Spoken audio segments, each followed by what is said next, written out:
I'm Jonathan Naylor, and this is a beginner's guide to water efficient irrigation systems for your backyard. Basically, there are three methods of applying water close to the roots of your plants. The first one I'm going to talk about is the soaker hose system. This is great for evenly planted flower beds and for plants in a row. The main limitations are that it is difficult to adjust the length of the tube and that you cannot spot water an individual plant.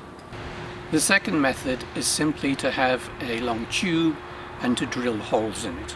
I'll show you what I mean. This is a length of PEX tube into which I've drilled 1/16" holes. You can see one of the limitations, I haven't got all my holes in the right place. This one, I'd like to say it was deliberate, but this one should be taped up to stop it putting water where I don't want it. This is another drilled pipe irrigation system, this time connected to a water barrel. It's made of PCV pipe, which is the cheapest straight pipe I could find. The parts are friction fit together, and at the end the holes get closer together to even out the water supply. The perforated pipe system is great for plants in beds like my raspberries and for plants in rows. I make the holes pointing upwards so that it's more difficult for roots to invade, and for pipes that are going to be in place you can add a tap at the end to make cleaning and blowout easier. It's a relatively simple system, so it's likely to be fairly reliable. The third method is a micro-irrigation system using emitters. This allows precise delivery of water and in fact is almost infinitely adjustable because you can turn it off, each emitter off and on. The emitter system is very flexible. There are all different types of emitters, from spray emitters to bobble emitters to little line emitters, and it gives you precise control over where you can water. However, it is more complicated, it does have more parts, and it is a little more finicky to both install and maintain.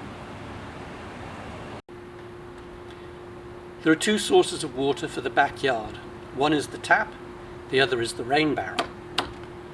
This one uses a lot of plastic and holds about 75 cents worth of water, so I'm going to have to completely empty it over 200 times for it to pay for itself. Properly situated, they can be a convenient source of water.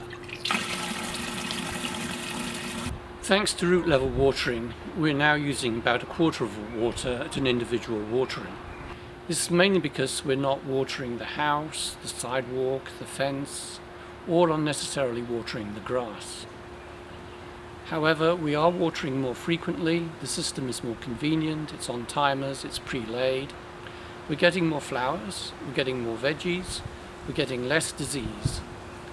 Overhead watering from a sprinkler puts water on the leaves, it predisposes to fungal disease, particularly in the tomatoes, and underwatering predisposes to calcium deficiency and deformed fruit. Hope you've enjoyed this video. And the water is applied directly to the plants. Just excuse me while I get rid of the frigging crow.